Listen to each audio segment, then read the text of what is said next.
All right, Mike. Second time around. How are you? Not too bad. Glad to be back. Glad to be back. The people I guess I paid off to get me back kind of worked out here. What the first time you came on, the amount of feedback I got from just walking around. Like I remember I was in I was actually in Cleves, and a guy came up to me. He goes, "Hey, Mike Couch." I'm like, "No, I'm Justin." He goes, "No, I know, but like the Mike Couch episode was great." I was like, "Oh, thanks, man." I'm not even joking. Like Wow. it was. I got put on the map a little bit from it. Yeah, there you go. I mean, I've got my web tangled around a few different circles. So, like we were just mentioning there, the hockey world and the connections you can make. I mean, I've given my life to the game, and the game has given me so much in return. Yeah. Right? As much as the last episode was a pretty heavy and serious talk because, hey, that's what I went through. I mean, don't get me wrong. I've had a ton of fun, and like I've lived a great life aside from some of the darkness that comes with that. But like anything in life, whatever comes with good, you've got to take the bad with it. Yeah. And, it's, I had I had a ton of people reach out as well. So thank you guys for giving me a platform to share my story or whatever. Dude. But obviously this time we want to have a little bit more fun and smile and shoot the breeze a little bit better. And so let's get into it. Well, let's start. Let's start today's day and age. Q camps just started. Yeah. Do you remember when you first started going into the Q camps? Were you a little nervous? What was the mindset going into camps right now? Back when you were younger. The biggest thing for me was like the adjustment to hockey starting middle of August. Oh yeah. Right? It's like, hey, it's August 15th. You're going to camp. Let me cut you off. Do you agree with that or no? That it starts this early? I don't. Yes and no.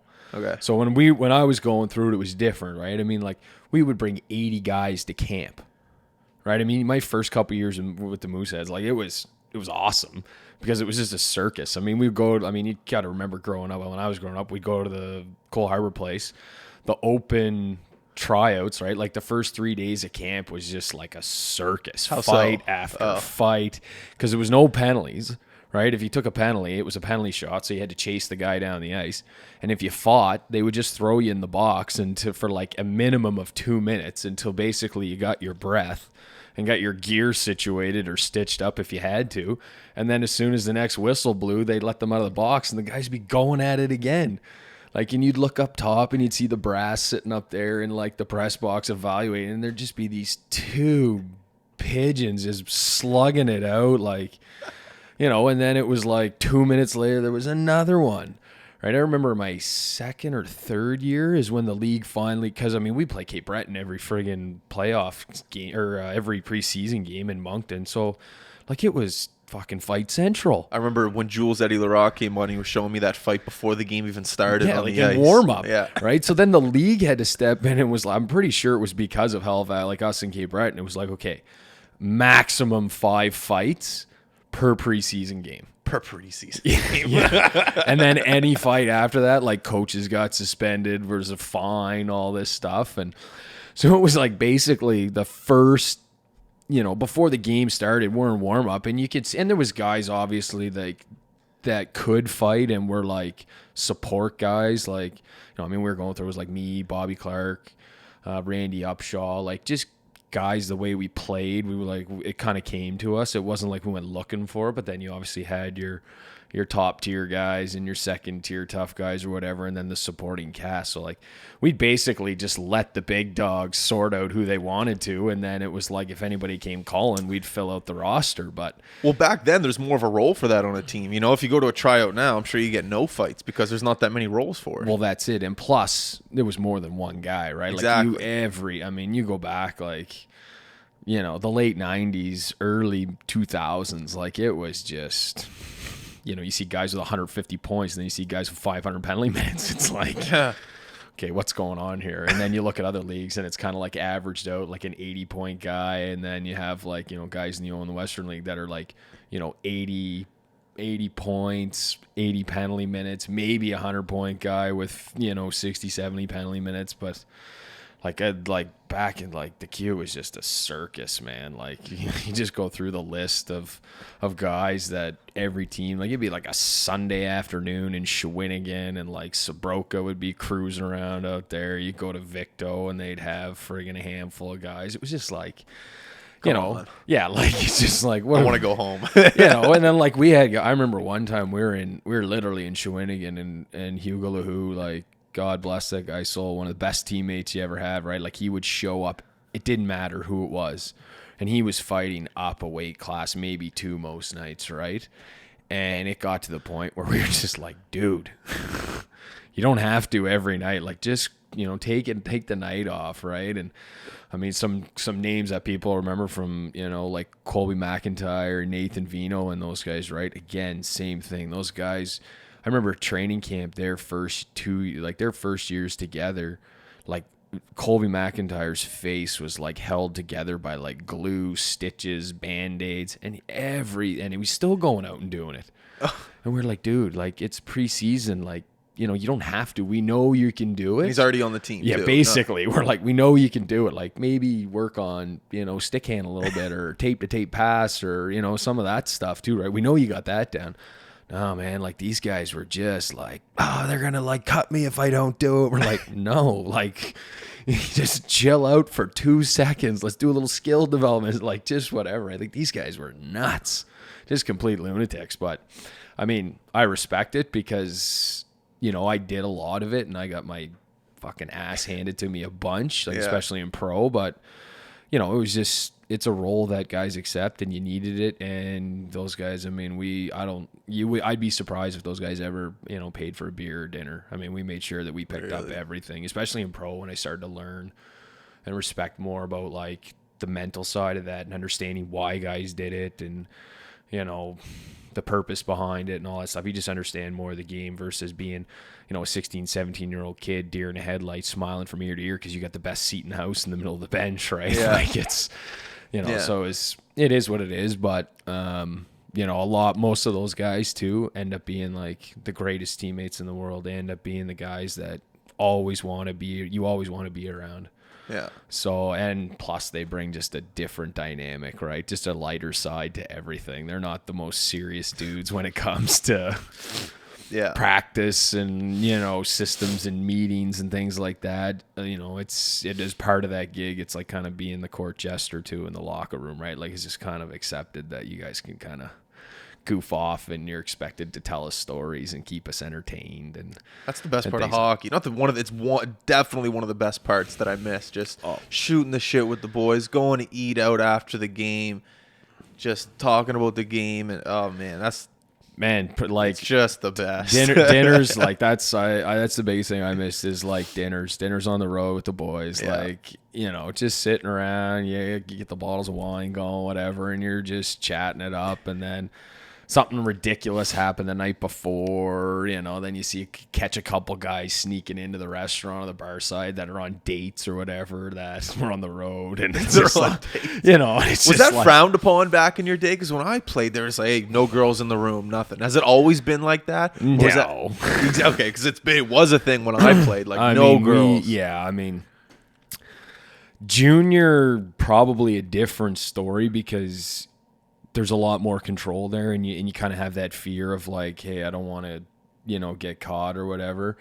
But in pro, it's, you know, I learned early on, if you're going to go hard at night, you better go twice as hard the next day at the rink, right? Like I've heard that before. And it's not uncommon, but you've got to be able to do it, right? Like people talk about, oh yeah, I don't get hungover, you know, like, but you have to do it. Like when your job is on the line every day, or you got some little whippersnapper buzzing around trying to take your job, and you've been out till like 4 a.m. It's just like, what just happened? I just went for lunch and now it's like 4 a.m. Like, where are we? And it's like, I got to go home or got to get back to the hotel, right? So what's the key to waking up and doing it? Just practice. Practice. Yeah. Do it a lot. Some guys are just, you just have it, right? Like some guys can just do it. Yeah. Right? I mean, I'm sure you have buddies that you're just like, when you go out, you're like, how the fuck does that guy do that? How does he put that much back into him? Or how does he just, it doesn't phase him? Or you got those guys that are like, you know, the same from like 1 to 5 drinks, but then they're like, there's nothing changes like from 5 to 50. Yeah. Right? They're just like a puddle from 1 to 5, and then it's just like, that's the way they are the rest of the night. Like there's no way, they don't get any worse or any better. So it's just kind of one of those things where and guys start to gravitate towards other guys that are like that, right? Of course, yeah. So then it's, I've played with guys where first year pro coming in, and they'll be on the road with have a roommate who's, returning, or second, third year guy. And well, next road trip, it'll be like, yeah, you guys aren't rooming together anymore, and like start breaking guys up because some of the young guys, like, they just couldn't hang, like they can't do it, or they're not used to that. And I'm not saying everybody's like that. Like, don't get me wrong. Not every athlete is a disaster, but it's common with hockey because of how hard the game is and how torturous it can be on your body and your mind, that you need that time with the boys. And again, not saying it's healthy to go out and get banged up, but like, if you don't have a release, whether it's through something, you'll go stir crazy. You'll go absolutely bananas, right? Because it's the game. It's so hard, right? And it doesn't matter what level you're at. You talk to guys in the NHL, like the stress of not being able to score. Like, how hard is it to score in that league? It's fucking impossible, right? Like, so, you get that stress. You go to the minors, it's like, oh, am I going to get a shot, or am I stuck here forever? Am I going to get sent down? Then you get to the next level down, and it's like, geez, I got to get out of here. What a hole. Like, I hate my life, right? So just the stress of every level, it's just different and magnified depending on your job and where you're at. Yeah. But if you don't have that time with your teammates to really unload and forget about it, and plus when you're on the road too, it's nobody knows who you are, right? Like, you're so undercover in cities, like it's you're just a bunch of dudes walking around, well dressed, fit, got some money in the pocket, but I mean, like, if you're in Dallas or you're in Arizona, like, people aren't noticing you. Like, you're not pulling up in a friggin' Mercedes, a Ferrari in front of the bar. You're just like, you could be a tourist, you could just be a regular call, you could be whatever, right? Yeah. So it's not like you'll play a role almost. Exactly. Absolutely, guys, all the time. Pull out the alter ego. We used to have a box. I'm not going to tell you what team it was on, but we used to have a box, and it used to say Road Mass, and like just like crayon written on a box that said Road Mass, right? And if we were heading to the airport or we were coming back from it, one of the guys would get up with the box and walk down the bus, and you would just see guys like throwing stuff into the box or taking stuff out depending on where we were at in the trip. That's amazing. Oh yeah, it's wedding rings going in there, and like cell phones, and then like the bat phone be coming out, and like, alter ego names. Like, it was just, I mean, you're talking grown-ass men, too, right? Like, guys in their, like, 30s and stuff. And it's just like, hey, whatever, man. Like, that was the best. Like, again, it's, you can be whatever you want to be away from the rink and just and be loose and have some fun. But then when it's time to show up, you better show up, right? Because the one thing, too, you got to remember, there's always somebody better than you. There's always somebody who wants it more than you, who can do certain things better than you, right? So it's a matter of how bad do you want to stay, and how bad do you want to get there, and how bad do you want to stay. I'm going to tell you a story. One time we were in Montreal. I was 22 years old. I was done playing hockey, but I was going through those not playing hockey blues. Like, when you go, you're probably going through it now a little bit. Like, a little bit. I did go through it for sure. So I was going through that, and I was like, fuck, I just wish I was playing, and we're in Montreal.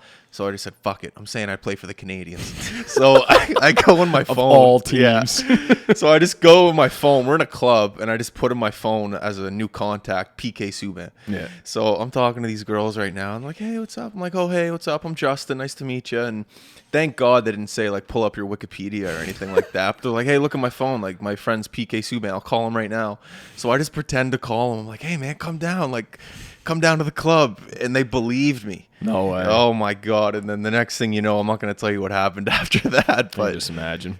You can pretend to be anyone you want to be if you can sell it. Like, you're kind of a douchebag for it. I probably was that night, but it's fun going and traveling the world and just being who you want to be for a bit. Oh yeah, for sure. It's fun to get away. Yeah. A buddy of mine, actually, Luke Gazdick, he did a backpacking trip through Southeast Asia by himself a couple years, like 2 summers ago. So he and I was just like, okay, because I mean, I travel a lot, and I've done a lot of traveling, not really by myself, other than like flying to meet buddies or going on golf trips where I'm meeting people, right? Like, I don't really count that as traveling alone. But he was like, one of those like soul searching trips or whatever, and it really got the wheels cranking in my head, and I was just like, So he kind of planned like his flight and some very loose things around there. So then he could basically fly by the seat of his pants. So he'd be like sitting at a bar one night drinking, and he'd run into whoever, a couple of people, and they're like, "Oh yeah, what are you up to?" And "Oh, I'm traveling, backpack, whatever." And "Oh, we're gonna hike up a mountain at like 4 a.m. and watch the sunrise." So he'd be like, "Oh fuck, I'm in," right? So he would have like loose plans where if he met up with like strangers that were doing something cool, he would tag along with them. That's right? the way Like, to do it. But like, how ballsy is that? Yeah, it's really ballsy, but that's life. I know, but like, I don't know too many people that could be like, I'm gonna go to Southeast Asia by myself with a backpack, right? And then to to make matters worse, he loses his phone like a week in. No. Oh yeah, but like, so I mean, he's he was doing it for life after hockey, right? Like he's getting up there and he's no longer playing the NHL and stuff like that. So it's like, he starts journaling and reflecting on things, and it really, so I'm like, man, I got to do that.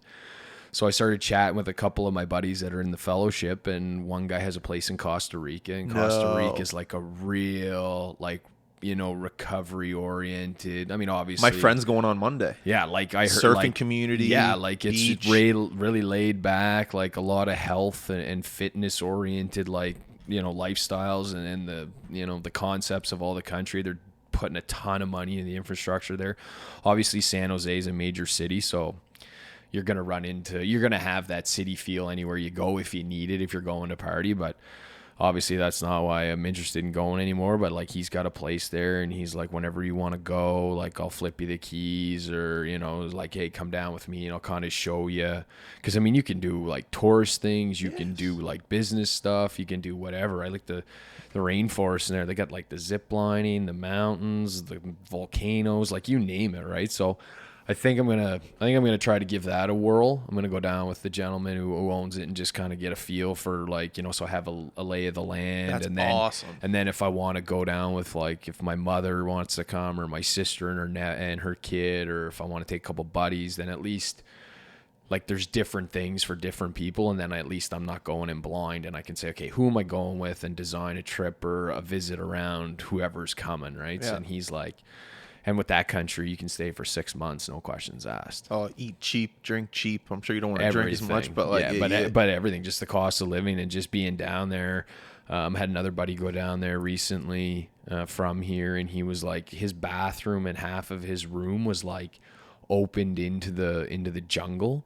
So like you're taking a shower and you look up and you're just seeing like the rainforest and things like that. So pretty epic if you ask me. And if not everybody gets opportunities to travel. I've been fortunate enough to again have my web tangled around people that have connections in places. So you got to take advantage of them while you can, right? Yeah. I know a family that lives actually just down here in Clayton Park, and they have a home in Costa Rica, and they've had it for as long as I've known them for, and they get there every single summer. Big surfing family. Yeah. And they'll be there 3 months out of the year. They're pharmaceutical family. Oh, okay. You know what I'm saying? So, and they're just there, and whenever I'm with them, just they talk about it all the time, but I don't even mind because the stories they have from that place are just incredible. It's a place I definitely want to go to. Yeah, my friend that's going on Monday, she got a round trip flight, $800 on Monday, because apparently it's not tourism season right now. Yeah, so flights are jacked up right now. No, it was $800. It's not that much round trip. Yeah, so getting there cheap right now, and she's only going for like a week and a half. But dude. Yeah, be a great place to grow. Yeah, exactly. If you stay out of San Jose, obviously. So is that the capital, San Jose? Yeah, like that's the major. I'm assuming it's the capital. I don't really know. Hopefully nobody. Actually, somebody will probably tweet in or chime in and correct us if we say yes or no. So we'll go with yes. Yeah. Between you and I, for the purpose of this conversation, yes. But it's the major city there. So I mean, like that would be the airport you fly into. His condo, I think, is like 20 minutes north of San Jose. So I mean, it's. If you need the city life once in a while, it's there. But for the most part, like I feel it's a place where a lot of people are going now just to kind of have that aha moment or recharge the batteries or do a self-discovery. Yeah. What's my purpose moving forward? Who am I? Stuff like that. So. And you'll be surprised. I remember while I was in... Have you ever traveled by yourself before? Anywhere other than... Sort of. Actually, this summer I've done a couple trips. I've had to fly by myself or travel by myself, but Donald McLean played in the NHL. He's from Bedford. Him and I used to train together towards the end of his career, and at the beginning of his career, because Chris Tremblay was he had Fit Pro going at the time. Yeah. And so he was with the Mooseheads, and I had him obviously, and then JP McCollum was working for Troms at the time, so he had like Ryan Flynn and Donnie McLean and Ryan Lozon, so the guys that were playing pro at the time, and then all of us like me, Jodary, Gordon, that were Dixon, that were kind of starting to be the next wave through. We're training with that group, but like separately. So Okay. that's kind of how it started. And I started meeting those guys. But anyway, so Donald was approached by a young gentleman in Italy about coming over to teach hockey schools. So, Donald's like, yeah, I'm in. So how was Italy? Let's talk about that. Well, yeah. So Donald's been there this was his third year, and when I got back from somewhere, I don't even know where the hell I was, and I was heading to the rink in Bedford to do Bedford minor hockey stuff, and Donald's like, hey, you want to come to Italy? And I was like, for what? He's like, to teach a hockey school. And I was like, sure. I just didn't even ask like what the deal was. An easy He's answer. like, yeah. I was like, why not? I mean, I played there. I haven't been back since like 2006, so I was like, probably a pretty good chance to go. So talked to Donald, and I was like, what's the deal? And I was like, I mean, I'm not getting rich doing it by any means, but for a year, suck it up, see what it's all about. So turns out the guy, covers our flight, food, puts us up, pays us a salary, and like we stay at this unbelievable palace that overlooks, like, okay, so the camp's in Gardena, which is like a northern Italian city, like kind of in the mountains. Like mom and pop shops all around. Yeah, like so that. it's like the guy's mom's side of the family is like woodworking. So like really detailed, like, those old clocks, like not grandfather clocks, but the ones with like the bird that shoots. Oh yeah, the the cuckoo clocks. Yeah, Yeah, exactly. Like, but the detail, like, so that's how that was the start of their business. So like we walked into one of these shops, and it was like everything's handcrafted wood, right? I mean, like that German culture where everything is detailed. Like, so we're right in that little pocket where on the other side of the mountain, it's like Austria and then Switzerland and Germany. So you're right in that pocket with like within an hour or two, you could be in any one of those four countries. So the view must have been insane from up there. Oh, it's crazy.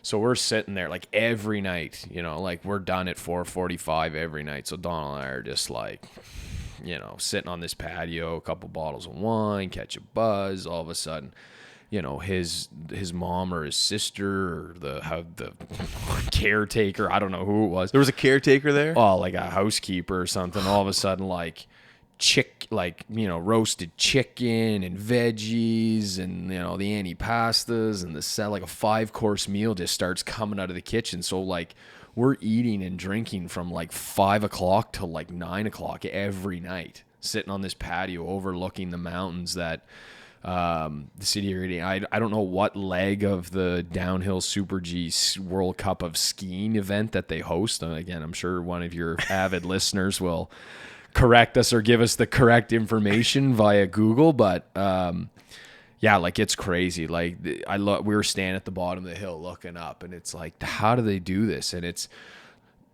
like there's a road between where the finish line is, so like they build snow over like the road that comes out of the mountain In the summertime, like right now? No, there was no snow now, okay, but you okay. can see kind of how, so like as it comes down the hill, like it's got to go like into the mountain and then back down into town, but it's like there's roads and stuff, so they build bridges. Like it's crazy just to see, like, and there's a chairlift that goes up that goes 24, well not 24/7, but 12 months of the year, probably like 8 to 8 or whatever, and there's a restaurant up there that's only open for like 6 months of the year. Did you go to it? Oh yeah, and they make so much money that they only have to be open for 6 months, but the chairlift still runs, right? But they might not be open, but you can still go up there and take photos at night and check out the view or whatever, but they like it's jammed up top. I love Europe. Oh, it's crazy. So yeah, so this guy brought us over. We taught school in Gardena for 10 days, came back. things went so well. He's like, hey, do you want to come to London? I was like, London, England? Never been. No. So literally Monday, I just got back from London after being there for another 10 days teaching the same camp, but over there. So like I said, this guy's very ambitious. He wants to do, like 5-6 weeks in Italy next year. Dude, ask if he needs like a camera crew. I I'll mean, come and film an interview for him. No kidding. So, I mean, like, that's the thing. Like, the bells and whistles that this guy does to his camp, like, in North America, we just like, oh, hockey camp, like babysitting, it's watered down, the market. But the bells and whistles this guy has put on it is absolutely insane. Explain a little. Like, what are the bells and whistles? So he's partnered up with CCM in Europe, and every kid that registers, you go online prior to, just like you do here, and register. And then when you show up to the camp, there's a gentleman at a little tent with a laptop, and there's a bunch of guys from CCM, and there's inflatables everywhere that you can shoot, and and then they check you in, and then the guy from CCM takes your gear and walks you down to your locker room. And we've got like a U13, a U18, and then like a U25, dressing room.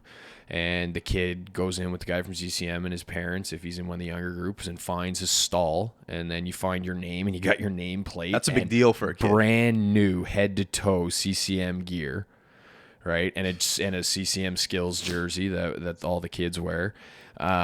And then for 2 days, the kids test the gear. The first 2 days of camp, they test the gear, and then the parents have the option to buy any part of the gear or the whole set for 50% off the price. And if you don't need anything or you don't like it or whatever, then they just give you your gear back on the start of day 3 and take all their stuff back.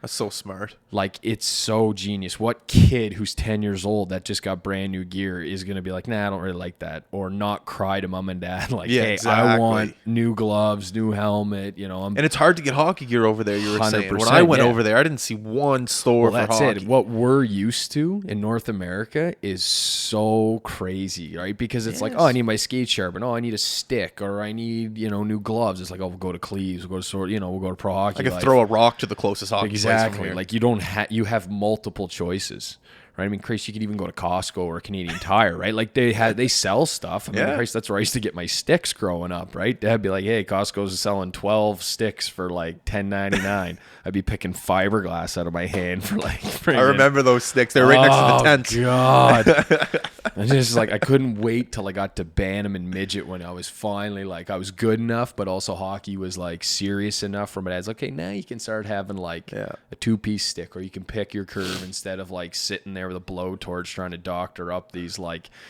Shearwood Paul Coffees, or the old Titans, or the Canadian stick. I remember like, those days. You name it, right? Like, I mean, I think I even had a box of like Martinvilles for a while. When I don't even know what that is. There was a store in Quebec that used to make them. So when we were there for the Pee Wee tournament, we got a tour of the store. Yeah. So like, we got to start like, so that's when I first got introduced to like, how sticks are made and different curves, and Lee got like the education side of like what a lie is and flex, and then obviously as technology evolved and you got into 1, 2-piece and 1-piece and stuff, you start to learn like the technology of your stick and how it works and where the kick point is and all that stuff, right? Which I have no idea what you're talking about right now. That's what I mean. 9 times out of 10, most people don't, unless hockey's been, and you've been around and you've seen guys, right? Like, especially in junior and pro, like, that's when guys really get serious about their equipment because it's part of their job, right? When we were at the Jordan Boyd tournament, we got to go in the pro room and shoot the shit with the boys. All they did was look at each other's gear and sticks. Yep. That's it. Oh, how do you? Oh, you like this? Oh, your lie's huge. What? Okay, so how do you do this? They were just asking each other questions about their sticks, their gloves, their skates. Everything. They're just like, how do you? Oh, okay. So what does this do for you? Because you're completely right. They're so interested in each other's gear. Sure, and you got to understand too, it's like depending on what type of player you are. If you're a guy who's like some guys that just have these bombs off the offside, right? Like Ovechkin, Stamkos, guys like that, they just sit there and it's like, put it within 10 feet and I'm putting it right. So that's when guys, if you're goals, you start wondering, okay, am I in the right spot, or is my stick gonna have enough impact or kick to get pucks that are middle in or middle front or towards off my body where I'm falling down? Like, you still have to, so guys actually want to know, like, different sticks, different flexes, all that stuff, right? I mean, it's funny because we're doing stick handling camps for CCM and stuff over in Europe, yet, like we don't bring our like I didn't bring my stick or anything, and neither did Donald, right? We just used whatever they had. But then you start doing drills and demoing, and it's like, man, I can't even handle the puck, or I can't shoot because it's not my. You don't under. I'm using an intermediate 85 Connor McDavid curve, and I'm like, I might as well just give me a right-hander and just see if I'm any better at that point, right? But yeah, we got way off topic there, but again, what we're used to in North America is not even close to the European, right? Like if you need stuff, you basically got to order it in, or you got to wait for a camp like this to get access to CCM or to have, and it's not like they're bringing they're bringing hundreds of sticks and skates and gloves because they've got to outfit different body types and different size kids, and you have no idea who's going to show up to this thing. So Marty does a great job. He's got videos that advertise for the camp. Donald and I are in the videos, and he just takes, he has 2 guys on the ice, videotaping drills, and then he takes headshots of all the kids and does a video. And now we do testing, we do an obstacle course. And we have a gun radar, so they do a shot at the start, the first day of camp, and then we do the camp, and then we test them again at the end. And it's just, and then Marty turns around with the booklets, and then turns around on top of what he's charged the camp. Then he turns around and sells the videos and the headshots and the little report cards for €20. Dude, parents are just eating this up. So it's like a miscellaneous fund of an extra, 2,000 to 5,000 euros that he's picking up. On the last day that aren't even in the budget, because these parents are like, oh my God, it's unbelievable. And again, you think about camps here, it's you show up for an hour and a half, you do your work, and then you go home. This is full on Monday morning, you get dropped off. And if you're staying in a hotel or whatever, they have group leaders and coaches that stay in the hotels and look after the kids and all that. You guys stuff. feed the kids too, food? They do, yeah. Catered, yeah. It's either lunch is at the rink, and then dinner is either catered in, or it's hey, everybody, we're gonna go eat, and then Marty picks up the bill or whatever. For the staff, it's a little bit different because again, there's goalie camp going on. You got 3 different age groups. You got guys, Donald and I are strictly on ice, so we don't have to worry about it in the off ice or babysitting the kids or anything like that. So it's nice, to that extent. So I mean, like I said, we basically get up early. We have a driver that picked us up at 7:15, 7:30 every morning, got us to the rink. We were on the ice, 3 groups in the morning. Then we'd have lunch. 3 groups in the afternoon. We're done by 4:30, so 4:45 driver, boom, nearest restaurant or back to the house, and start catching a little buzz, start discussing the day, and then plan then what, based on the skill set we have, what are we going to do the next day, plan our practice, and then the food, just like I said, the food just starts rolling out, and it's that sounds like the best summer job. Yeah, no kidding. London was good. But again, because we had to stay in a hotel and it wasn't Marty's world, it was a little bit different, a little bit more chaotic, not as relaxed, and the perks weren't quite there. But again, he took care of us really well. Still, covers our flights, puts us in a hotel, food, You're in London. Spending money. We were in London, and Donald and I neither one of us have been to London to be tourists. I've been there to change flights or get off a plane, get on a train and head somewhere else, right? Yeah.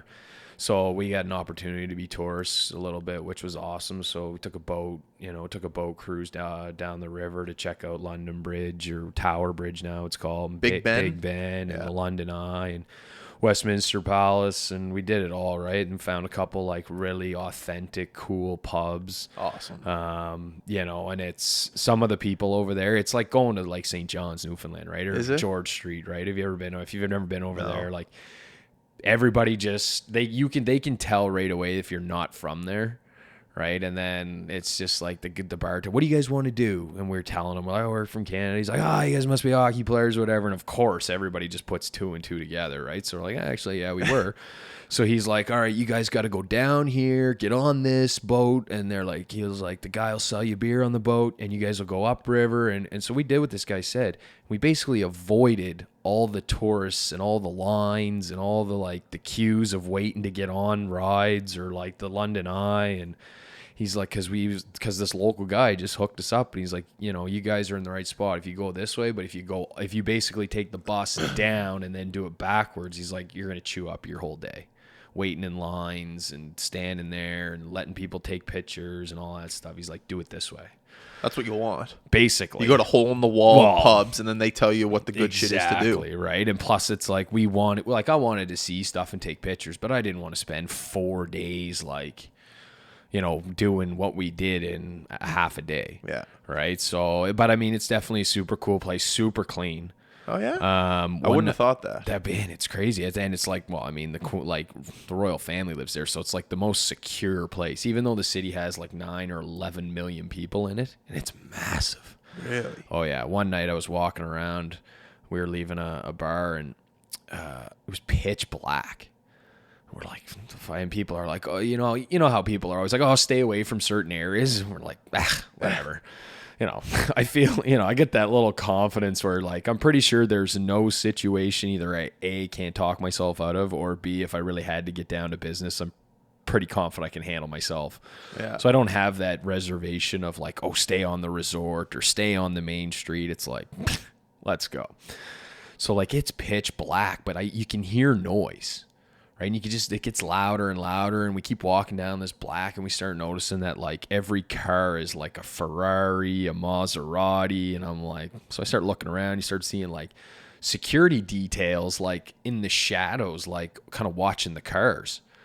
So I go around another corner, and there's like probably 800 to 1,200 people crowded around this door, all like screaming, taking photos.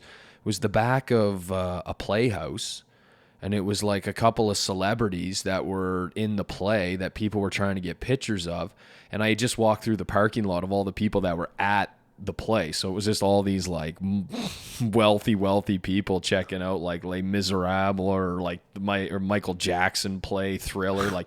So I started walking down this street, and I end up walking into like Piccadilly or Trafalgar Square or something. Yeah. And then like next thing you know, I'm like walking around like, oh, there's another, and then there's Canada House on the right, and everywhere you go in London, everything's like fenced off, and there's people with guns and like, no way. Oh yeah, especially like Westminster Castle, like some of the the guys with the furry hats, government, like government buildings, but they're legit. Like there's a wagon that pulls up, and like 15 guys get out with like machine guns and stuff for a shift change, and then like the other guys come out of the fence, get in the van, and it's like, so it's pretty, like it's like probably one of the most secure places on earth.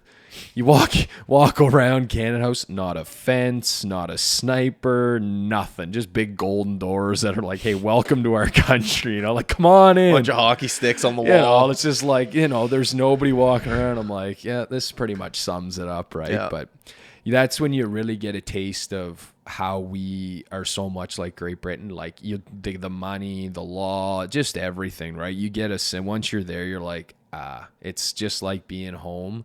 A little bit more secure and tight, but it's just like the way of life and the people and the laws and the rules and the price, you know what I mean? And money, you just start to understand we are, them. Like Canada is Great Britain and all that stuff. So it was kind of cool. It was fun. We're in talks. We're going to go back next year, obviously. Marty wants to expand and do 5 or 6 weeks in Italy. So...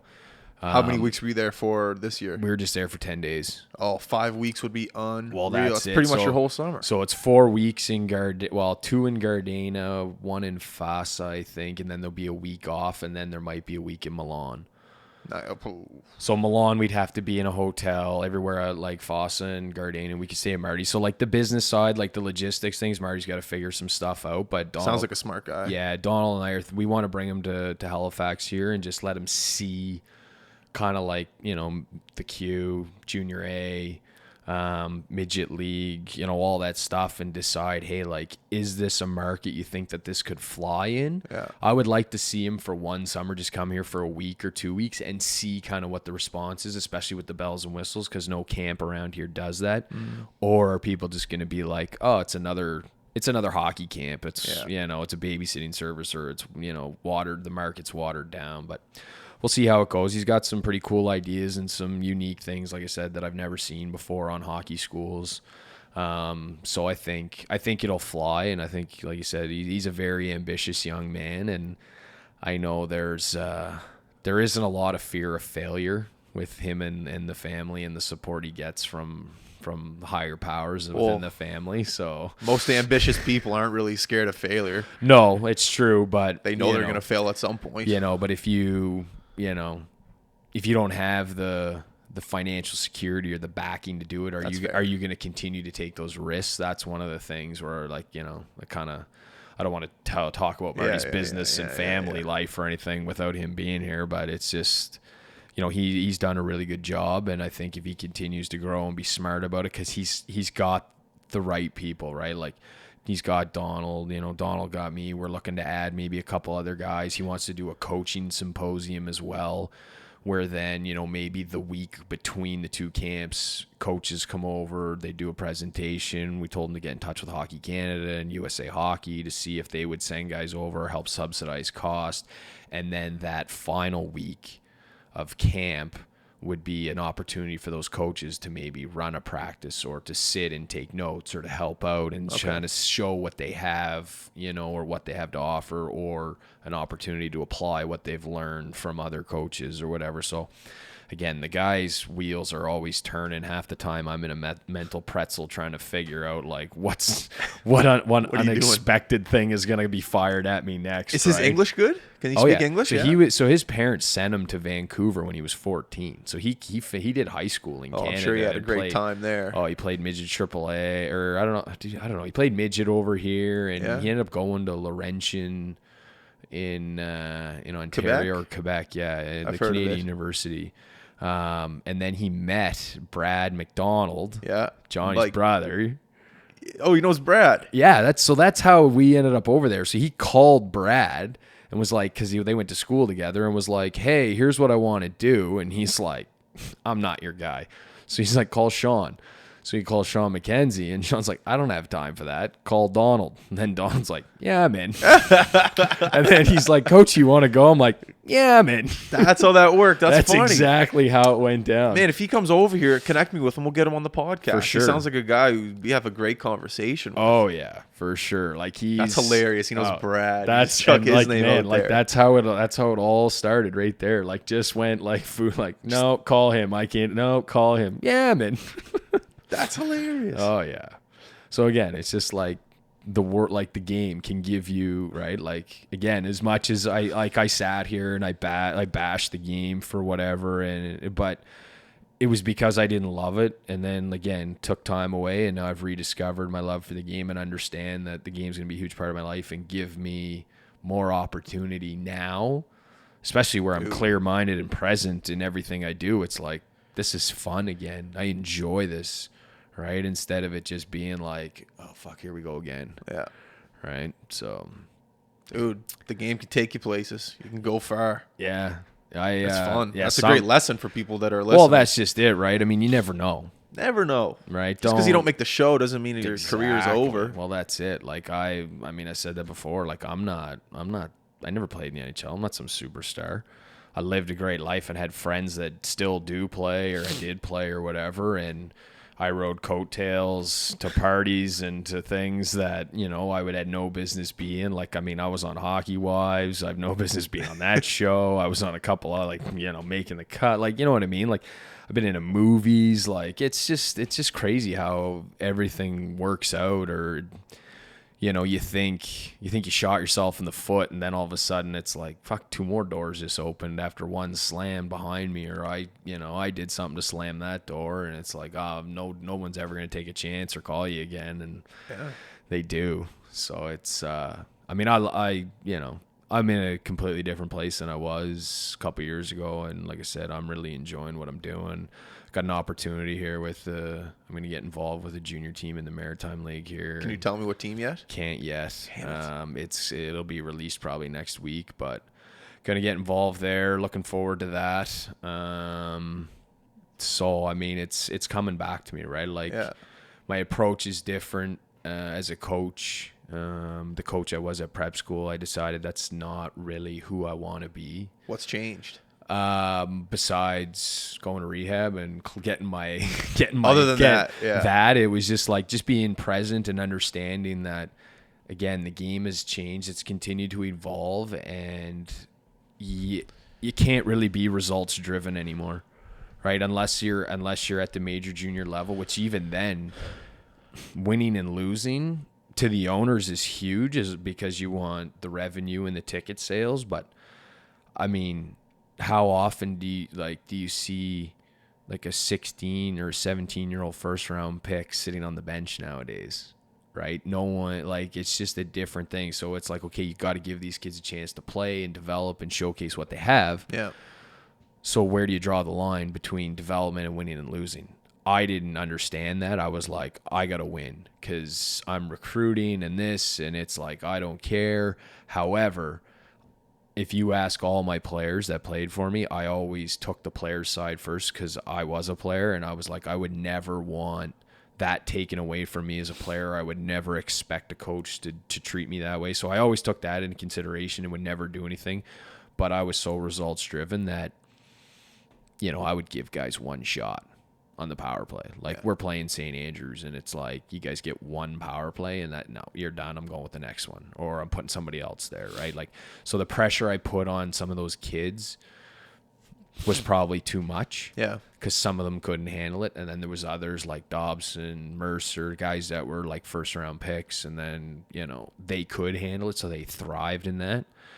But I didn't understand that not everybody was meant for pro hockey or for college hockey or for major junior hockey, right? There's a huge gap there of kids that will never see that level, but that doesn't mean they're not good or they can't use the game for something else. And I didn't see that clear enough, right? It was like, I want the best. I want to be the best. I want to win. I don't want to lose. And I don't care how. Yeah. Right? I want more money from my job. I want more staff. But if I'm not winning, I can't get any of that stuff, right? So that was just kind of the wins and losses were my driving force. And then a lot of the coaches that I see now that I coach against, they're like, we thought you were for sure going major junior. Yeah. Like the way you were running your program and, you ran a tight ship and it was good and you were successful, but that's that's major junior. That's not high school, prep school, whatever. And so again, at least I was open-minded enough to understand that. I mean, I had lunch with Jeff McLeod. Oh, did you? At King's Edge Show after Brian Casey went junior A, and we just talked and things like that. And then that's when I started to learn. So I reached out to Dave Manning, some of these other guys that I had known and had kind of really helped me and mentored me when I got into the prep school ranks because I knew nothing about it. And it was just kind of that same thing, sitting around talking. They're like, Mike, you're very, your X's and O's and your strategy and your discipline and structure is great. But, right, like it's just, and again, I came from a school with a military, like a boarding school with a military background. So for them to say like, hey, like lighten up, it's like, Jesus, I must have been pretty cracking the whip. If the military background's like, well. When you could, I know you said Sean McKenzie was a big influence you on coaching. Was his style like that back when you played for the Mooseheads? Was it one opportunity and done? Not so much one and done, but for sure accountability and kind of fear as a motivator, like understanding, again, you're 16, 17 years old. There's 10,000 people in the rink. It's like, geez, I don't want to fucking make a mistake. Right. So it's like the pressure that we put on ourselves not to screw up was probably more than the staff. Right. Yeah. Because we were like, oh my God, if we screw up, like we're never going to see the ice. And don't get me wrong, I made mistakes a lot. No one's perfect. I mean, I remember this one time, I don't know what happened, but Sean benched me. I don't know what the situation was. And he was like, you're done for the night. Sit down. So then Cam Russell, our D coach, he kept trying to put me out on the ice. And I was like, and I turned around, I was like, are you nuts? Right. So, I'm arguing with Cam on the bench. First of all, never do that. As a player, you never argue with your coach, especially on the bench, right? Like do it behind closed doors. So I'm like, man, you heard the guy. I was like, he's going to fucking kill me. So Cam's like, get out there. So like, I'm literally like half over the boards and Sean's staring at me and Cam's like, and he's like, and Sean's like, you think you're going out there? And I was like, no. I got like 1 foot over the boards, and he takes my stick and he just snaps it in two and throws it down the hall. And he's like, "You're not going out there now." And then Cam's like, so whatever. The game ends. Cam's just shaking his head. All of a sudden, Cam walks in the room. He's like, "Coachy, office." I was like, "Fuck." So we go in there, and I just get chewed out. Right? That's the lesson that you like. Don't argue with your coach. Don't do it in public. Like all that stuff. Again, I didn't know any better, right? Like I'd never been bent. You know what I mean? Like it's just like things like that where you're just like, you don't understand, you don't learn. And we laugh about it today, but at the time, like Sean was giving it to me, I was yelling back. Cam's like, "Listen, like, hold on, you two. Like, part of this is my fault because I tried to override Sean," and it was just like, well, I appreciate that. And anyway, we had after we were done yelling at each other, whatever, I went, got undressed, and I think we went to Cheers for like a beer or something, and then we all went home, and that was the end of it. But like, there was so many instances where like Sean would correct me for the good, but at the time it was like, oh, this guy fucking hates me. But then like 30 seconds later, like the bulb would go off in my head and be like, guy that actually loves me and is looking out for me and trying to take care of me, but I'm just got my head so far up my ass that I don't even know, like I can't realize it, right? Or as a kid, you think that you're always right or you're never wrong, and then it's like, you got to learn something once in a while. I didn't learn those lessons till like 3 years later. I was like, oh, he was trying to teach me there. Yeah. From coaches, like, oh, he was trying to make me better there. Okay, now I get it. Yeah, you're just so naive when you're young. You're just like, what the dick? Why is he fucking with me like this? Oh, I'm still like that today. Like, I'm still naive as far as like, running into people on the street or at a restaurant. It's just like, everybody's like, yeah, it's so good to see you. And really, I'm like, this probably person doesn't want to see anybody right now, or like, why are they being so bubbly and fake? Like, it's the way it is, man. It's the world we live in. For sure. And let's be honest, I'd rather people always be fake, smiling and bubbly and open doors for each other than head down, buried in the phone, and you bump into somebody like, because their head's down shoulder to shoulder, and they turn around and pull a knife or tell you to go pound sand, or a lot of lessons to be learned. I got, tons. There's a few stories that probably make people's heads turn. You got to give me one here. I don't know. Not about that stuff. I want to laugh a little bit. I got a good one here. I was flying to, I think I was going to Toronto. Yeah. And a guest of your show, Mr. Steven Dixon, and I used to be pretty good running mates when it came to the social activities in Halifax. So we went out, I don't know, it was probably like a Sunday afternoon or whatever, and we got absolutely crippled. And I had to fly, I think I was going to Toronto, because I used to train in Toronto a lot in the summers.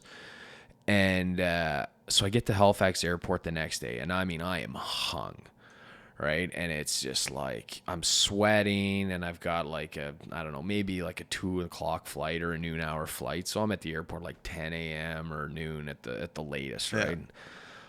Trying to eat some food, and I can't. And this was before they renovated those bathrooms up top in front of, I think it's gate like 24 now at Halifax Airport. Okay. So before, it was like gate 20 or 22, and the bathrooms were right in front of that. So that was where my gate was to take this flight. And I'm just like, oh. So I go to the bathroom. Like, my bags are checked through. Like, boarding's going to be in like a half an hour. So like, I go into the bathroom, and this was when they had those toilets that just came out of the wall that were like, kind of like, yeah, I know, there's no stand in the bottom. They're like kind of sealed into the tile of the wall for whatever reason. So whatever, I'm sitting there and I'm doing my business, and I'm just like, oh God. All of a sudden, like, I drop like 2 inches. And my legs, like my leg muscles kick in. So I'm now doing like a wall sit, right? And I'm like, what is going on? And it's like slow motion. I turn around and look back, and like the caulking around the tile that was holding the toilet started to crack and give out. So the toilet had actually broken and sunk like just like an inch or two. So I look back, and it's literally out of a movie. Like, you can just see it like, no, and the bowl falls, smashes. So there's Soaking wet. there's water everywhere, and I turn around and it just starts shooting out the wall. Like I am talking, you know that episode in Friends where like Ross is doing the spray tan and he's like looking into the machine and he gets fired in the face with it. So I like turn and I am soaked. You got a flight in 10 minutes. And I'm screaming too, right? And the loud porcelain smashing on that tile floor, like right in front of my gate, like everybody heard it. I'm like, I'm cursing, I'm swearing. I come out of the bathroom. And it looks like, that scene in Ace Ventura where he's like, if I was drinking out of the toilet, might have been killed.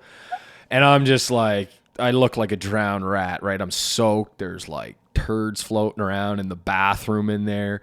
The janitor comes, they put caution tape up. The lady from Air Canada is like, "Sir, are you okay?" And I'm like, "Do I look okay?"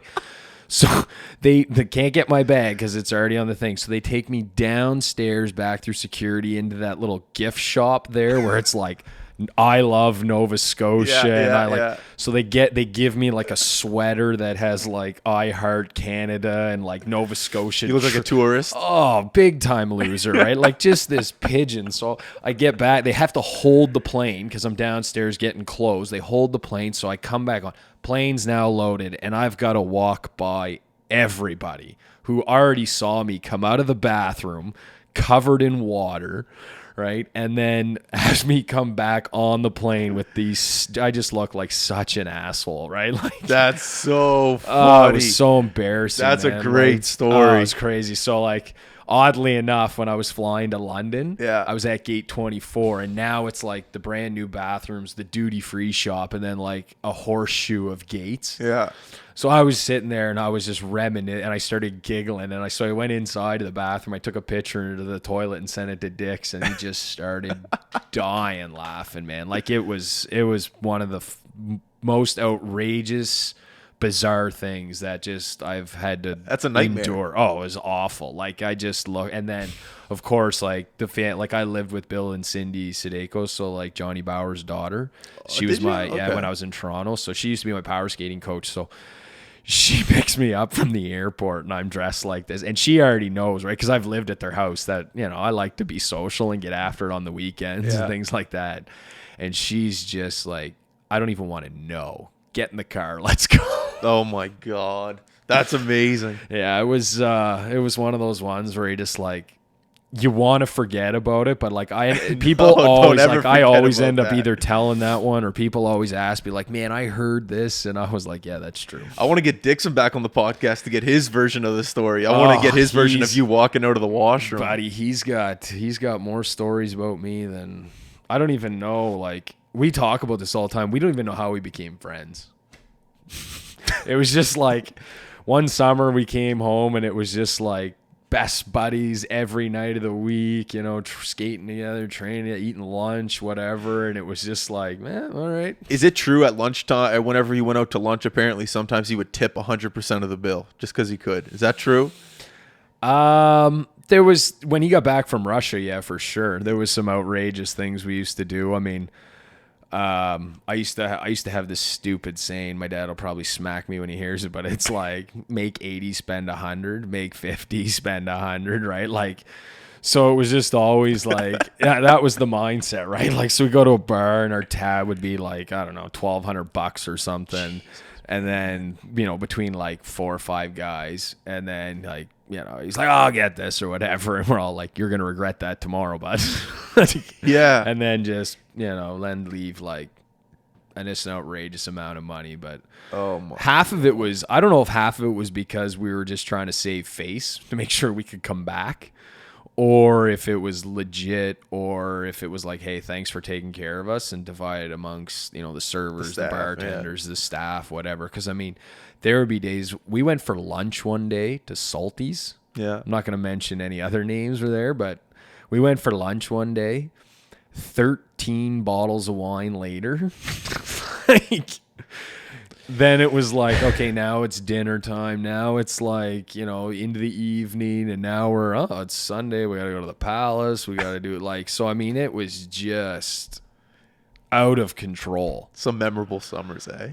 Oh yeah, like Just, I or mean, maybe not too you've- memorable. Well, no, but I mean, like, there's no better place to be in the summer than Halifax. Anyone that wants to travel while you're living in Halifax in the summer, I'm like, you're crazy. Stay here. It's the best place. Yeah, and then all the boys come back, and it's it's just a different world, Yeah. right? And again, I mean, if you talk to people that are of higher status and celebrities, like nobody gets harassed, and everybody understands, like the picture taking, or if guys are gonna let loose, and getting the staff and security to clear the tables and make sure that there's not 100 empties in front of people and things like that. So I mean, it's always been a very, very open city to kind of Let be loose. yourself, Yeah. whether that's good or bad for most people. But again, I mean, there's been days where, like, one of my last times, really going hard a couple years ago, like, I think the boys said I was like making out with the goat at the stubborn goat, like the little like wood one, and then they're like, yeah, time, and it's like dinner time, right? It's like time to go. And it was like, all right, like, so just such stupid stuff, right? Like, you just such City brings it out of you, man. well, that's it, right? You can't take what are those sayings? Like, you can take the boy out of the country, but you can't take the country out of the boy, or all that stuff. You can dress him up, but you can't take him anywhere. Like, those things apply to so many people. It's not even funny. Well, when you're out and you just see everyone having a great time, it's hard not to just be like, well, I'm having a great time. And then the next thing you know, you're making out with a goat. And people feed off that. It's like, Yeah. man, like, there'll be days, it's like noon hour, and it'd be like a day like today where it's not nice, but it's not crappy either. It's muggy, but it's fall, it's cloudy. It's nice out now. Yeah. Well, when I was driving here, I thought it was heading to friggin' Transylvania. The fog Man, I was couldn't even see you walk in. ridiculous. It was bad. So anyway, like, and so people gravitate to the people having a good time, right? So, like, we'd go for brunch after a hard night and start revving it up again, and then all of a sudden it's like we're loud, obnoxious, telling jokes. All of a sudden there's like a group of 4 or 5 people. We have no idea. They're like, man, let's join that group. They're having so much fun. Now our group is 10, and then there's like another 4 or 5 people. Now our group is 14, right? And then it's like, it just grows, and it because we're laughing and we're having a good time, people are like, I want to hang out with them, or I want to join that group. Or then it's like somebody calls and they hear the commotion. It's like, oh, I'll be down in a sec. Yeah. Or like, I don't want to miss out. That's right? how this city works. It's like, you don't want to miss out on something. Yeah. But guess what? Monday through Sunday, it doesn't matter. Like, it's all the same, right? Like, no day is better than the next. But everybody's mindset is, I'm going to miss something epic. But really, you're just going to end up with a shit-eating grin and a headache, right? You're gonna end up at the airport sitting on the toilet. Yeah, that falling breaks, over. like, just miserable things, right? Like, you take the good and the bad, but a lot of what people think are bad is what, like, I laugh about, Yeah. right? Like, I think a lot of the dumb shit I did is pretty funny now because no one got hurt. That's the way you got to look at it. Yeah. I mean, I may have ruined a few clothes and, like, Lulu's always gonna be there. You can always go back. Yeah, Lulu and Hugo. Yeah, Hugo. I don't know. No, maybe you, not me, right now. No. What else you got for me? What else you want to know? Man, We did summer. Couple stories. trying to think really quickly here. Any questions that people fired out? Anybody remember? Things too that early. that I might not. I don't know. Like, How about this? You said it was Was it ever frustrating in Europe playing hockey when sticks came in? Did you ever get the wrong batch of God. sticks? So when I played in Italy, this is another thing that I learned about the business of hockey. So I didn't know at the time. Like, I thought Bauer was just like universal, right? Like, Yeah. Nike Bauer. Oh, you can get it anywhere. Well, it turns out, like, when I was playing in Italy, like, I was using all Bauer stuff. So when I went, called my agent. Hey, listen, I'm going there. They're like, yeah, you're going to have to, like, call the team and get them to foot the bill to ship it all over. I'm like, well, okay. So I called the trainer, and they're like, no, we use Furland or whatever. I don't know, some joke company. I was like, all right, whatever. So then, so I fly over, and I had a contact from a buddy of mine who played over there already for a couple of years, and he's like, hey, this guy works for Bauer in Europe, give him a call. So I gave him a call, and he's like, yeah, he's like, unfortunately, I can't access Bauer North America. He's like, you'll have to send me all new specs. You'll have to send me a blade, and they have to reorder it. So it turns out Nike Bauer in North America is a different company than Nike Bauer in Europe. Completely different company. Yeah, like same name, but completely two different things. So it's like they don't have access, they don't share information, they don't have access to each other. So it was like I'm sure it's different now. I mean, we're talking back in 2006, but like it just seems so bizarre to me. Again, something that we're so accustomed to and standard in North America. Like all you got to do is go on a computer and look up my name or my number, and then everything comes up, right? So the specs for your skates and curve and your gloves, That's you so know, like easy. the weight, the cuff, whatever's, modifications you've made to anything, your pants, whatever, right? Like it just seems so simple. And they were like, yeah, we don't have access to that. You can get modifications to your pants. Oh yeah, everything, man. You can modify everything. Everything. Yeah. I stopped wearing pants like my last 5 years. Oh, you like those? Went to the girdle and shell, Yeah? right? Because they just not so good for blocking shots, but Yeah. like they're just like because I'm tall, right? Like anytime some little jerk would jump and try to hit me, my hip would go right into the dasher board, right? Because that was right in line with where that belt on the pants was. That's the most painful So I was fucking like, thing. I'm done with this. So then I got when I switched to my girdle, I got Bauer to put like those 2 extra pads right across there, and then the shell covers those. So my pants, so like they were just wrapped around my legs and I've hips seen with them. nothing that moved. Nylander wears them. Yeah, they're perfect. Like they're lightweight, but again, like they're just, if you're getting 100-mile-an-hour shot fired at you, they're not doing jack shit. You're feeling that. Jeez, I didn't know you could modify all that You can stuff. modify anything. Shin man. pads too? Yeah, some guys do. Some guys get extras on the back of their legs and things Like like hats that. on the back, oh, too. Yeah. But like with my gloves, like I had 15-inch gloves, but my cuff was like cut underneath. So I didn't have anything under like my wrist, and my gloves were, I had the stuff cut out of the fingers, so they were thinner and easier, quicker to get off. And, but with everything you modify, there's going to be a problem. I mean, I got my finger jammed between the glass and the stanchion, like where the glass connects, and it just exploded. No. Like it's mangled. Oh yeah, like with a minute and a half, like 5 minutes to go in the third, we're in Arizona on the road, and I broke the puck out. Guy finished his check, and literally my finger exploded. We're skating up the ice, and there's just a trail of blood behind me. So the boys are at the bench, and they're like, Bobby, to our trainer. Yeah. They're like, Bobby, Coachy needs a Band-Aid. So he takes a Band-Aid out of his pocket. I take my glove off, and literally my finger is just like exploded right off. Like Band-Aid's not going to do it. So go into the locker room. Our team doctor, like he puts 5 staples in it, packs it full of whatever, sticks my hand back in my glove, sends me back out. We end up scoring. I end up getting an assist on the empty netter. Jesse Schultz ended up getting the empty netter. So as we're going down the line, I'm like yelling to our coach. I'm like, Joe, I'm going to get my fingers sewn. I'm back on now. So I go back into the locker room. He takes the 5 staples out and then sews my finger back up. Like no freezing, no nothing. What? No freezing. Just rips these staples out. I'm like, Doc, come on, man. And he's like, don't worry, right? And then after he's done stitching me up, then he's like, and here's your script. I was like, oh, thanks. Oh my God. Yeah. So I mean, like it was just, again, like it's a different world, right? Like I don't want people to know certain people, like certain names of things or whatever, because you don't want to blame people. And I'm definitely not pushing blame, but that's just one day in the life of what I endured, or the life in the minors or whatever, right? Like that's just the way it is.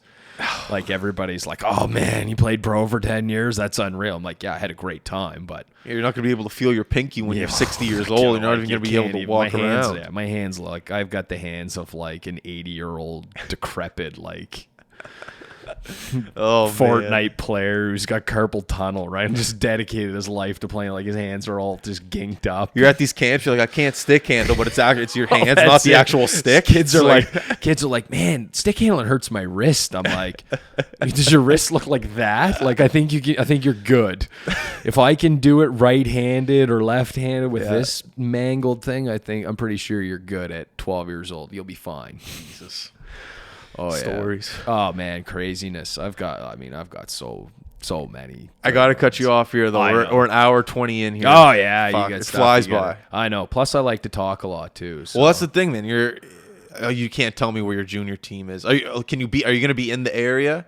Somewhat, or you can't say that. 'Cause if you're going to be in the area, like I'll still be living in Halifax. Okay, perfect. So then, yeah, you come back on anytime. Like if you got stories like this for days, unlimited stories, that's what a podcast is for. So yeah, so I don't want people to get bored. Oh, well, if you got more, we're not going to recycle any. No, just keep going absolutely not. Yeah, but I don't want to be like once a week I'm coming on and ripping. Yeah, we'll spread it every out couple for sure. months. Yeah. And then you also got to drop my name for the Italy trip next year. Yeah, we'll get you in there. We'll see what we can do. Get some interviews done. Hey. Yeah, and I mean he's got some of his group leaders, like some of the young kids that help out, like and stay in the hotels with kids. Like there's one kid plays on the Italian national team, but he's playing junior in Finland. Sick. Yeah, like he's legit. So there's some good skill there. Then. Oh yeah, plus so Italy's hosting the Olympics in 2026, right? The Winter Games, I think it is. Unreal. So now they're dumping money back into hockey, right? So they developed an under 25 team for this year, so they can start identifying like different age groups, right? Like the pro guys, then the under 25 guys, then the world junior guys, right? So it's like we need to start making sure that in 5-6 years.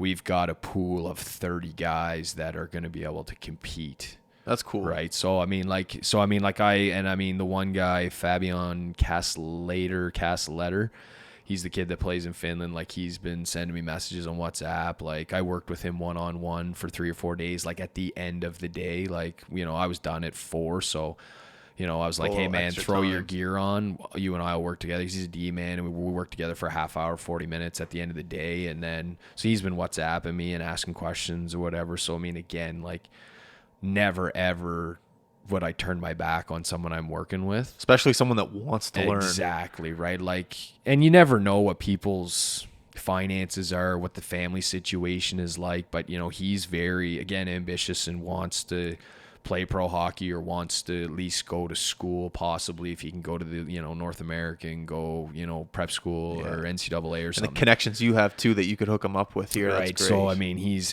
a legit player, right? But then you get on the flip side of that. So I'm sitting there talking to him, and then you get some parent of some kid who's not good, but they've got the pockets, and they're like, how do I get my kid there? What do I got to do? I'm like, well, your kid's got to get better. But you can't say that stuff because you got to be political now. That's like, and again, we talk about like the changes of the game and life and how you communicate. That I was talking to, do you know who Brad McCharles is? The goalie coach? I was talking to him about that, and he's like, man, it's the biggest problem I have sometimes is parents. He's like, well, why isn't his trapper good enough? Why can't he catch those pucks? And he's just not like, strong enough, or he can't. can't. But that's the thing. He can't say that. Oh, he's like, well, yeah, it's my fault. I'll make sure it's better next time. You can't just say your kid sucks. Yeah, but at the end of the day, it's like I'll have that. Like when I was coaching, I'll have that conversation with the kid and be like, hey, come into my office, or we're on the road and we're doing video or whatever. I'll get a couple of guys to hang back after, and once the team clears up, like, boys, listen. Yeah. I'm not saying you guys can't be on the power play, but if you're going to be, here's what you got to improve. Here's what you got to do. And that's fair. And I'll have the honest conversation with the kid. But I found, too, that kids today, they don't want to share things with their parents, or they don't want to share the entire truth for fear of mom and dad either stepping in and calling their coach or their teacher or whoever, or for fear of maybe dad saying, he doesn't know what the hell he's talking about. You're better than that. You do what I say. That's fair. Right? I can understand that. So, I mean, it puts a kid in a tough spot, and especially when there's money involved. A place like prep school where you're shelling out anywhere from $40,000 to $60,000 a year for school, right? So it's like, yeah, my kid's gonna make the NHL. Yeah, you got to respect that mom and dad are shelling out that kind of money. However, you need to set a line that they show some respect that, hey, they don't know more than you about hockey, or they don't know more about whatever than the next person, right? Like you're an accountant, you worry about that. I'm a hockey coach, I'll worry about that type of thing, right? So, but let's end her there and keep the fans wanting more Mike Coach, and we'll try to get back in here whenever you want. After training camp. Oh yeah, we'll get before Christmas for sure. Oh yeah, but for sure we'll get you in here. I'll try to get we'll make a tentative plan for when Marty comes over in the fall. Oh, he's coming in the fall. We're going to try to bring him in the fall because I know Donald wants him to do some work for him. Okay. Donald's got a business, like an after-school program where, a lot of activities and things like that. So he's coming. Marty's going to do some work for his website and stuff like that. So we're going to bring him over, and then that's what I mean. We'll introduce him. Like, I'm going to bring him on the bus, and he'll come watch a junior A game, and then we'll send him to the Moosehead game, and that'll be exciting for him. Yeah, so we'll get him to see kind of like, again, because part of his camp too is making sure the parents have stuff to do. Yeah. Right, because a lot of these families, they're like diplomats or ambassadors and work for like the Canadian embassy in Rome, or they work for the Russian government in Finland, right? So they have the money, but B, they have the time where it's like, oh, we're going on vacation, let's put our kid in a camp and we'll travel, or we'll check what you're saying. out, Okay, right? okay. Not all the kids are elite or like going play. It's like, hey, we live in, like, I mean, the camp in London, there was a kid from Vietnam.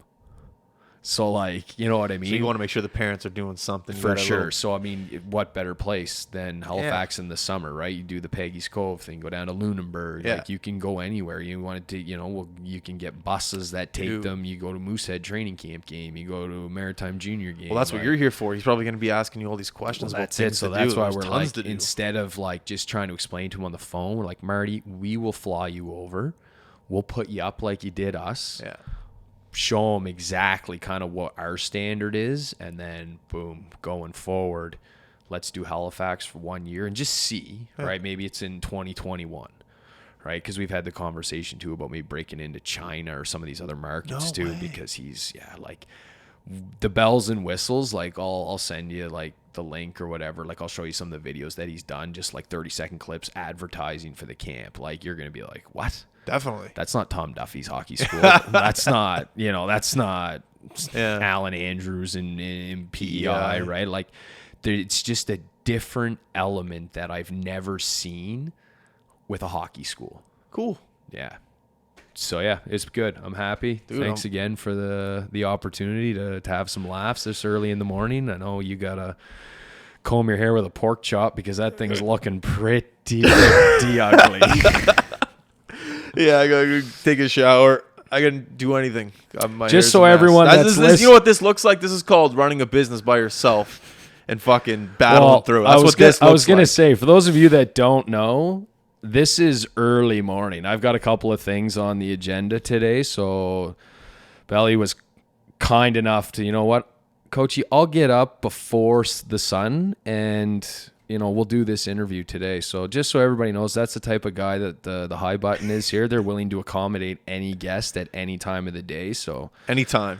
Work before play. Now I'm going to the cottage. I'm going to go have a great time. You're not brushing your hair at all. All right, everyone listening, thank you very much for joining. I appreciate it. I love each and every one of you. Make sure to go to all of our social media outlets. Like, subscribe, comment, YouTube, Facebook, iTunes, SoundCloud, Twitter, Instagram. Coachy, once again, thanks for coming on, buddy. Anytime, man. We're going to have you back. All right, everybody, we're out. Peace. I just took a DNA test, turns out I'm 100% that bitch. Even when I'm crying crazy, yeah, I got